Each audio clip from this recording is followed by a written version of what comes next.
नमस्कार। Professor SV SS Narayan Raju YouTube channel में आप सबका मैं स्वागत करता हूँ। मध्यकालीन कवियों से संबंधित विभिन्न आलोचनात्मक प्रश्नों की इस श्रृंखला में आज उत्तर मध्यकाल के प्रतिनिधि कवि जो माना जाता है बिहारी, आज मैं बिहारी का परिचय के साथ साथ सबसे पहले हम जब भी रीतकाल के सिर्फ अनेक कवियाँ होने के बाद भी रीतकाल से बिल्कुल रीतकाल के अग्रगण्य या रीतकाल के प्रतिनिधि कवि के रूप में क्यों लेते हैं, इसका कारण क्या है। इसलिए मैं इस आलोचनात्मक प्रश्न पर मैं रीतकालीन परंपरा और रीतकालीन की विशेषताएं और इन विशेषताओं के साथ साथ बिहारी की विशेषता क्या है, इस पर मैं आगे चर्चा करने जाता हूँ। आज का जो विषय है रीतकालीन परंपरा और बिहारी। इसी को ऐसे भी प्रश्न पूछा जा सकता है कि रीतकालीन काव्य परंपरा के आधार पर बिहारी की भाव व्यंजना का मूल्यांकन कीजिए या रीतकालीन सामान्य प्रवृत्तियां और उनमें बिहारी का प्रतिनिधित्व का मूल्यांकन कीजिए। इस प्रकार भी प्रश्न पूछा जा सकता है। अब हम रीतकालीन काव्य परंपरा में बिहारी का स्थान क्या है हम देखेंगे। भक्ति काल के भक्त एवं संत कवियों ने अपनी रचनाओं में मानव हृदय को स्पर्श करने वाली एवं मानव मात्र से सहानुभूति रखने वाली ऐसी उदार भावनाएं अंकित की थी जिनसे सामाजिक संकीर्णता दूर हुई, जनता मानवता की ओर उन्मुख हुई और शक्तिशाली एवं सौंदर्य से संपन्न उस अलौकिक सत्ता की ओर सहज आकर्षण उत्पन्न हुआ। इसके ठीक विपरीत रीतकाल में आकर कवि की दृष्टि पूर्णतया बदल गई। इस समय कविजन मानवता की ओर उन्मुख ना होकर किसी राजा अथवा व्यक्ति विशेष की ओर उन्मुख होने लगे। अलौकिक सत्ता के सौंदर्य का चित्रण ना करके रूप गुण संपन्न नारी की कामोद्दीपक चेष्टाओं, कामक क्रीड़ाओं आदि के सौंदर्य का निरूपण करने लगे। आध्यात्मिकता से परान्मुख होकर सांसारिकता एवं विलासिता के गीत गाने लगे। ईश्वरीय विभूति का विवेचन न करके मानवीय ऐश्वर्य एवं वैभव का गुणगान करने लगे तथा दैवी कार्यों का चित्रण न करके काम क्रीड़ाओं में रत नर नारियों के व्यापारों का चित्रण करने लगे। रीतकाल में काव्यात्मक अभिव्यक्ति में पहले से ही कहीं अधिक सूक्ष्मता और प्रांजलता एवं चमत्कार प्रीता के दर्शन होने लगे। इस युग की सहज प्रवृत्तियां सभी रीतकालीन कवियों में थोड़ी बहुत मात्रा में विद्यमान है, लेकिन बिहारी में इनका चरमोत्कर्ष दिखाई देता है। पहले रीतकालीन प्रवृत्तियां क्या क्या है हम देखेंगे। सबसे पहले जो प्रवृत्ति है राज्याश्रय था। सामंतकालीन वातावरण में पालन पोषण होने के कारण राजा महाराजाओं के सुसज्जित महलों में रहना अच्छा समझते थे तथा किसी अलौकिक सत्ता की अपेक्षा लौकिक सत्ता अथवा प्राकृतिक जन का गुणगान करना अपना परम सौभाग्य समझते थे, क्योंकि इन्हीं प्राकृत जनों अथवा राजा महाराजाओं से इन्हें धन और यश की प्राप्ति होती थी। इनके दरबारों में आकर ही इनकी प्रतिभा प्रस्फुटित होती थी और इनके समीप रहने पर ही इनकी वाणी का श्रृंगार होता था। सभी रीतकालीन कवि किसी न किसी राजा के दरबार में रहकर रचनाएं प्रस्तुत किया करते थे। रीतकाल के इन सभी महान कवियों में से बिहारी ने सर्वाधिक ऐश्वर्य एवं यश अर्जित किया। कहा जाता है कि बिहारी को उनके प्रत्येक दोहे पर एक एक स्वर्णिम मुद्रा या अशर्फी मिलती थी और इनके छोटे से छोटे दोहों को सुनकर सभी कलामर्मज्ञ एवं सहृदय दरबारी जन गदगद हो जाते थे। उदाहरण के लिए देखिए, यहाँ राजा जो बिल्कुल किंग कर्तव्य विमूढ़ राजा को किस प्रकार कर्तव्य की ओर ले आए हैं। नहीं पराग नहीं मधुर मधुर नहीं विकास इहि काल, अली कली ही सौभांत्यो आगे कौन हवाल। उपरिक्त दोहे मतलब इस दोहे ने कामासक्त राजा जयसिंह पर ऐसा जादू डाल दिया था कि वे काम क्रीड़ा छोड़कर राजकाज देखने के लिए विवश हो गए थे। बिहारी की कविता में ये अद्भुत शक्ति थी जिसने बिहारी को अद्भुत यश एवं अपार धनराशि प्रदान की थी। और दूसरी जो विशेषता है सांसारिकता। रीतकालीन कवियों के हृदय पर राजाओं के ऐश्वर्य एवं धन ने ऐसा प्रभाव स्थापित कर दिया कि वे यथा राजा तथा प्रजा की कहावत को चरितार्थ करते हुए दिन रात सांसारिक भोग विलास, काम क्रीड़ा, नारी सौंदर्य, कामी जनों के गूढ़ातिगूढ़ रहस्यों, नारियों के हाव भावों आदि के चित्रण में ही लीन रहने लगे और अपने काव्य द्वारा पर्याप्त धनोपार्जन भी करने लगे। इस दिशा में बिहारी ने सर्वाधिक ख्याति प्राप्त की। उनकी कविता सांसारिकता के सभी तत्वों से परिपूर्ण है, क्योंकि उस परम सत्ता के रूप सौंदर्य के स्थान पर नायिकाओं के अंग प्रत्यंगों का सौंदर्य चित्रण मिलता है। उस परम सत्ता के अलौकिक कार्यों के स्थान पर नायक नायिकाओं की काम चेष्टाओं का निरूपण मिलता है।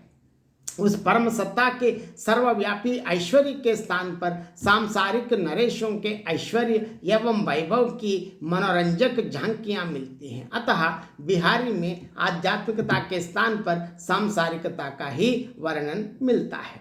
और विलासिता। रीतिकाल के सभी कवि अपने अपने आश्रयदाताओं के शीश महलों, उच्च अट्टालिकाओं, कुसुमित कुब्जों, विहार भूमियों, संकेत स्थलों, शीतल फुब्बारों, सुरभित भवनों आदि के वर्णन में ही लीन दिखाई देते हैं। बिहारी ने भी अपने विलास प्रिय जयपुर के राजा जयसिंह की उस सुरम्य शीश महल का वर्णन किया है जो आमेरगढ़ में बनवाया गया था तथा जिसमें ऐसे छोटे छोटे शीशे जुड़े हुए थे जिनमें प्रतिबिंब पड़ते ही एक व्यक्ति के अनगिनत रूप दिखाई देते हैं। प्रतिबिंबित जाय साह दुत दीपत दर्पण दाम, सब जग जीतन को कायो कोई व्यूह मन काम। इस प्रकार बिहारी ने तत्कालीन जीवन में व्याप्त विलासिता का जीता जागता चित्र अंकित किया है। और एक गुण है कामुकता।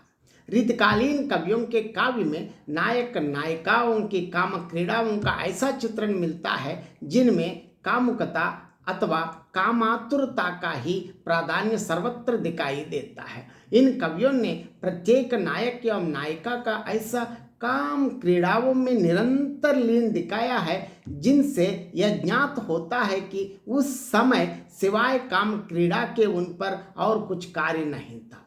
बिहारी ने भी अपने नायक एवं नायिकाओं को सदैव ऐसी ही कामातुर अवस्था में लीन दिखाया है। अतः यहाँ कभी नायक लड़का लेने के बहाने नायिका के स्तनों को अचानक अंगुली से स्पर्श करता हुआ दिखाई देता है।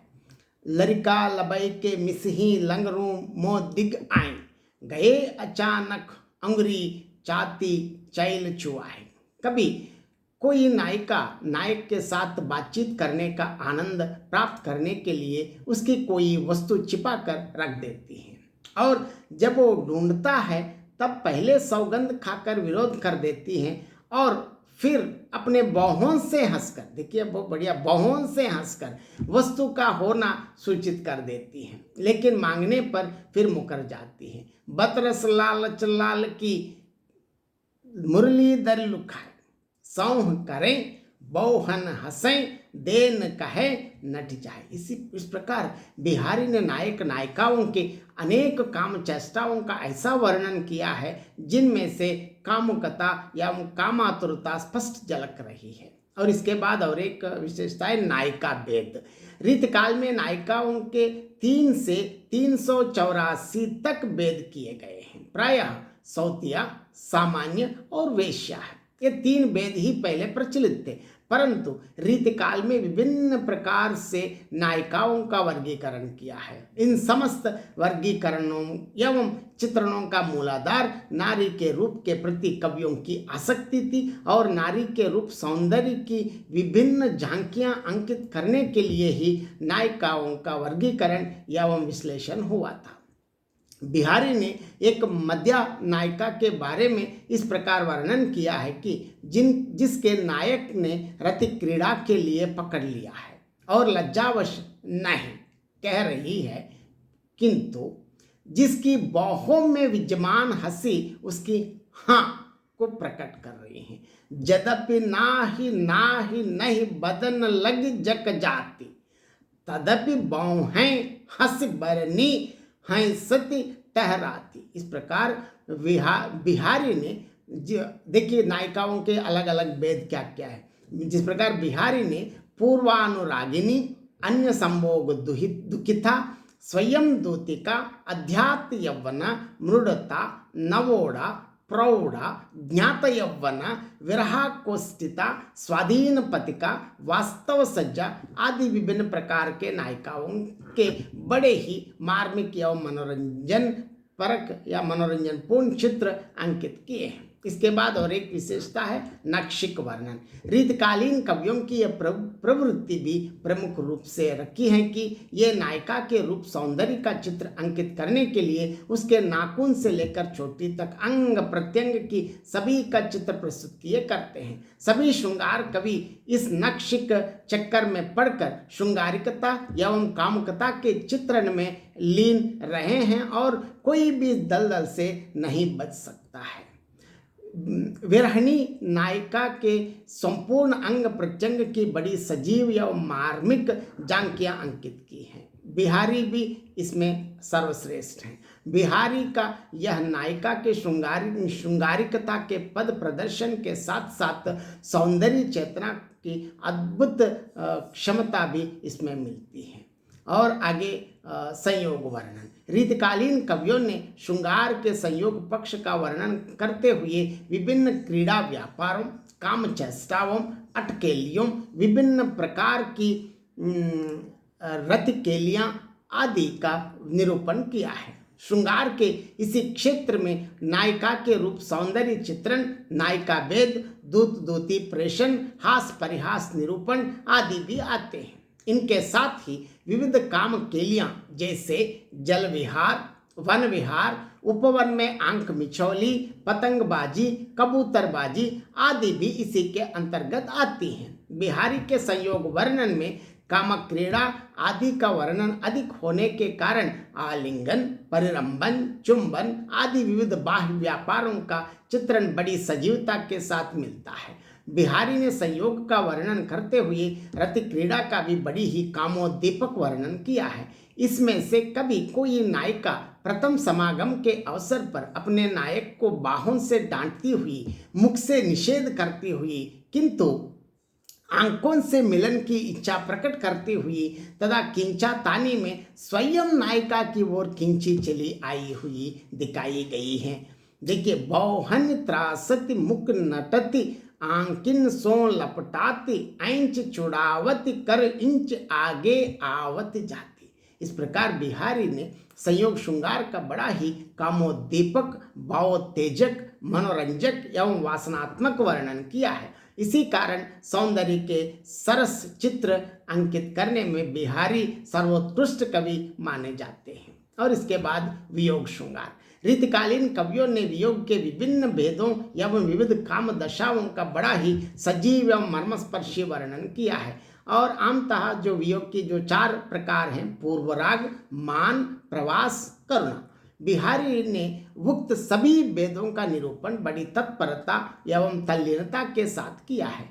विरह में जलती हुई नायिका के ऊपर गुलाब जल की शीशी उलट दी जाती है तो विरहाग्नि की लपटों की मारी बीच में ही सूख जाता है और नायिका के शरीर पर एक बूंद भी नहीं गिरती। औंदाई सीसी सूलकी बिरह बरात बिल्लात, बेचै सूखी गुलाब गो चींटों चुए न गात। इसके साथ ही बिहारी को चंद्रमा, चंदन, गुलाब आदि शीतल पदार्थों से व्यतीत और बेचैन होते हुए अंकित किया गया है। साधारणतः जो काम दशाएं जो विरहाग्नि में 11 माना जाता है, विरह की जो 11 दशाओं का वर्णन इन्होंने किया है, जैसे चिंता, अभिलाषा, स्मृति, गुणकथन, उद्वेग, प्रलाप, उन्माद, व्याधि, जड़ता, मूर्छा, और मरण, इनमें से सभी दशाओं का वर्णन बिहारी ने बड़े मनोयोग के साथ किया है।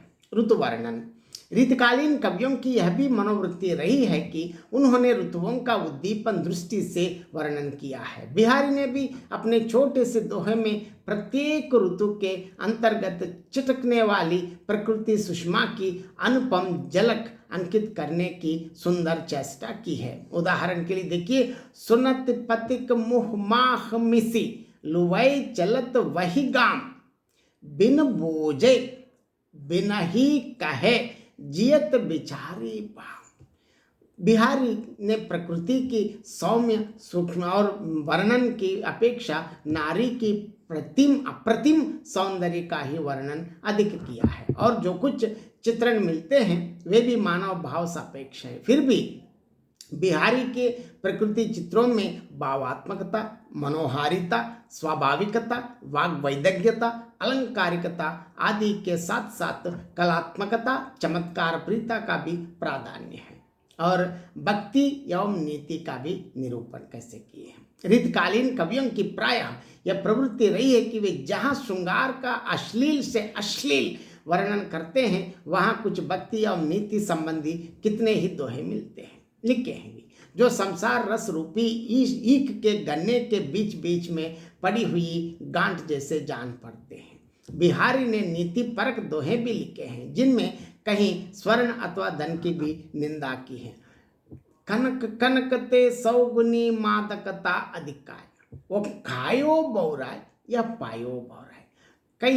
कहीं माला, चापा, तिलक आदि धारण करके बाह्य आडंबरों में लीन रहने वाले व्यक्तियों का भी उन्होंने समझाया है कि जप माला चापा तिलक सर ना ये कोई काम, मन कांचे नाचे वृथा सांचे राचे राम। इस प्रकार बिहारी ने नीति संबंधी दोहों में भी लोक व्यवहार के आधार पर पर्याप्त शिक्षाएं भी दी हैं। और अंतिम वाला है अलंकार प्रीता। रीति युग की सबसे बड़ी कलागत विशेषता यह दिखाई देती है कि इस युग के सभी कवियों में चमत्कार प्रदर्शन एवं वाणी का कौशल दिखाने की प्रवृत्ति सबसे अधिक रही है। इसके लिए प्रायः सभी कवियों ने अलंकारों का पल्ला पकड़ा है। बिहारी के प्रायः सभी अलंकार भाव प्रदर्शनीय तथा अन्य कवियों की अपेक्षा अधिक सफल सिद्ध हुए हैं। बिहारी ने अतिशयोक्ति अलंकारों के द्वारा ऊंची उड़ाने बहुत उड़े भी, कहीं कहीं विरह वेदना की आधिक्य बड़ी मनोरम व्यंजना की है।